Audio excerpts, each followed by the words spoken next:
Então vamos lá começar o dia.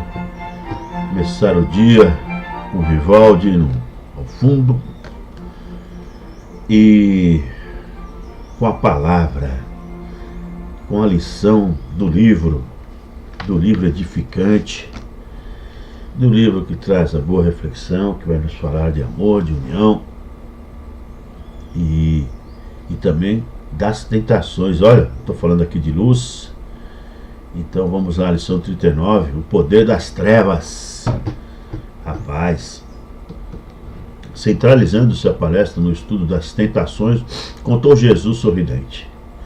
Um valoroso servidor do Pai movimentava-se galhardamente em populosa cidade de pecadores, com tamanho devotamento à fé e à caridade, que os espíritos do mal se impacientaram em contemplando tanta abnegação e desprendimento. Depois de lhe armarem os mais perigosos laços, sem resultado, enviaram um representante ao gênio das trevas a fim de ouvi-lo a respeito. Um companheiro de consciência enegrecida recebeu a incumbência e partiu. O grande adversário escutou o caso atenciosamente e recomendou ao diabo menor que apresentasse sugestões. O subordinado falou com ênfase. Não poderíamos despojá-lo de todos os bens? Isso não, disse o perverso orientador. Para um servo dessa têmpera, a perda dos recursos materiais é libertação. Encontraria assim 1000 meios diferentes para aumentar suas contribuições à humanidade. Então, castigar-lhes-emos a família, dispersando e constrangendo-lhe os filhos a enchê-lo de opróbrio e ingratidão, aventou o pequeno perturbador, reticencioso.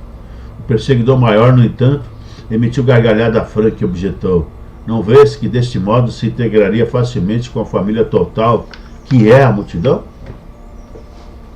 O embaixador desapontado acentuou: será talvez conveniente lhe flagelemos o corpo, crivá-lo-emos de feridas e aflições? Nada disso, acrescentou o gênio satânico. Ele acharia meios de afervorar-se na confiança e aproveitaria o ensejo para provocar a renovação íntima de muita gente pelo exercício da paciência e da serenidade na dor. Pois é, meu. Movimentaremos a calúnia, a suspeita e o ódio gratuito dos outros contra ele, clamou o emissário. Para quê? Tomou o espírito das sombras. Transformar-se-ia num mártir, redentor de muitos. Valer-se-ia de toda perseguição para melhor engrandecer-se diante do céu. Exasperado agora, o demônio menor aduziu: será, enfim, mais aconselhável que o assassinemos sem piedade? Que dizes? Retarguiu a inteligência perversa. A morte seria a mais doce bênção para reconduzi-lo às claridades do paraíso. E vendo que o aprendiz vencido se calava humilde, o adversário maior fez expressivo movimento de olhos e aconselhou loucaz: não sejas tolo. Volte e diz a esse homem que ele é um zero na criação, que não passa de mesquinho verme desconhecido. Impõe-lhe o conhecimento da própria pequenez, a fim de que jamais se engrandeça e verás. O enviado regressou satisfeito e pôs em prática o método recebido. Rodeou o valente servidor com pensamentos de desvalia acerca de sua pretendida insignificância e desfechou-lhe perguntas mentais como estas: como te atreves a te mentir algum valor em tuas obras destinadas ao pó? Não te sentes simples joguete de paixões inferiores da carne? Não te envergonhas da animalidade que trazes no ser? Que pode um grão de areia perdido no deserto? Não te reconheces na posição de obscuro fragmento de lama? O valoroso colaborador interrompeu as atividades que lhe diziam respeito e, depois de escutar longamente as perigosas insinuações, ouvidou que a oliveira frondosa começa no grelo frágil e deitou-se desalentado no leito do desânimo e da humilhação, para despertar somente na hora em que a morte lhe descortinava o infinito da vida. Silenciou Jesus, contemplando a noite calma. Simão Pedro pronunciou uma prece sentida. Os apóstolos, em companhia dos demais, se despediram nessa noite, cismarentos e espantadiços. E que é isso? O que então aconteceu? Faltou humildade. Mas vamos lá aqui antes. E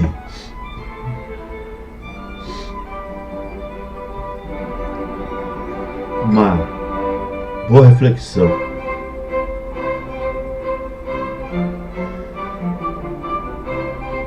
Uma boa reflexão, porque você vê que as tentações, né? As tentações, aquela coisa que vem assim, sem querer, né? Nada, devagar, mansamente vai penetrando no nosso ouvido, se alojando em nossos pensamentos e depois contaminando o nosso coração. Essas ideias que não são nossas, essas ideias que não nos pertencem, vão nos envolvendo. E elas estão sempre por aí. Não adianta querer fugir. A gente leu, né? A gente terminou o Evangelho um dia desses. E qual a última parte do Evangelho? Qual o último escrito do Evangelho? Qual que é o último tema? É sobre a obsessão. A última coisa que se falar no Evangelho segundo o Espiritismo, que está aqui, né?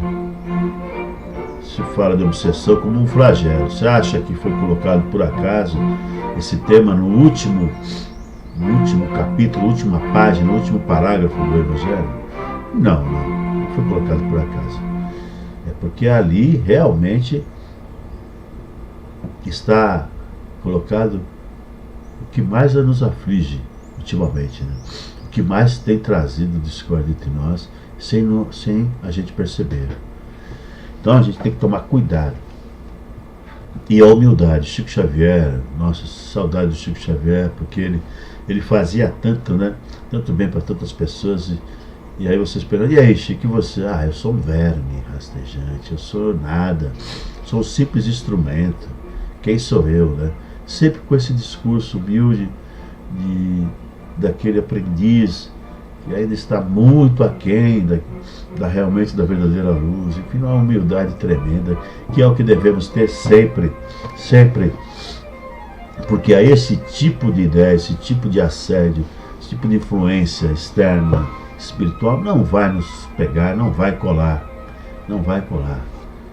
porque a gente sabe que tem que melhorar muito, na verdade. Então fica aí a lição. Eu te agradeço essa lição mais uma vez e vamos em frente, nos sintonizando com a luz, com o nosso mentor, com nossos guias e protetores, com o Pai Francisco, com Mãe Maria, com Jesus, com Deus, com todos.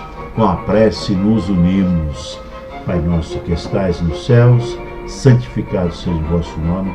Venha a nós o vosso reino, seja feita a vossa vontade, assim na terra como nos céus. O pão nosso de cada dia nos dai hoje, Senhor. Perdoa nossas dívidas, assim como perdoamos aos nossos devedores.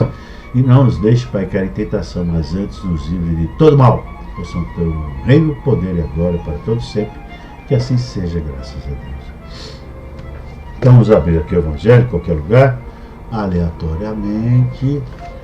Aqui, abriu. A parábola da figueira seca, capítulo 19. Capítulo 19, verso do quê? A fé que transporta as montanhas, né? Parábola da figueira seca. Item 8. E ao outro dia, como saísse de Betânia, teve fome. E tendo visto ao longe uma figueira, foi lá a ver se acharia nela alguma coisa. E quando chegou a ela, nada achou senão folhas, porque não era tempo de figos. E falando lhe disse: nunca jamais coma de alguém fruto de ti para sempre. E no outro dia pela manhã, ao passarem pela figueira, viram que ela estava seca até as raízes. Então, lembrando, Pedro disse para Jesus: olha, mestre, como secou a figueira, que tu amaldiçoaste. E respondendo, Jesus lhe disse: tende fé em Deus. Em verdade vos afirmo que tudo o que disser a este monte, tira-te e lança-te ao mar, e isto sem hesitar no seu coração, mas sendo fé de que tudo o que disser sucederá, ele verá cumprir assim. Marcos 11, 12, 14, 20 e 23. A figueira seca é o símbolo das pessoas que apenas aparentam bem, mas na realidade nada produzem de bom. Dos oradores que possuem mais brilho do que solidez, dotados do verniz das palavras, de maneira que estas agradam aos ouvidos, mas, quando as analisamos, nada revelam de substancial para o coração. E quando acabamos de ouvir, perguntamos: que proveito tivemos? E assim por diante. Figueira seca é o símbolo da pessoa que não produz para a comunidade, não produz bem para todos, só se preocupa consigo mesma. Isso pode ser nesse sentido, mas poxa, como é que Jesus queria que a figueira desse frutos se não estava na estação dos figos? Como isso? Por que Jesus amaldiçoou aquela figueira então? É uma boa pergunta, né? Para provar que é capaz de fazer aquilo, um prodígio. Ele fala depois: olha, isso aqui é mostrar, se vocês tivessem fé, se vocês tiverem fé de verdade, vocês são capazes de fazer isso. Mas a figueira seca, a figueira sem frutos, é isso, né? Simboliza a gente que não tem fé, mas não tem obras. Fala, fala, fala e não faz, né? Então, mas nesse sentido.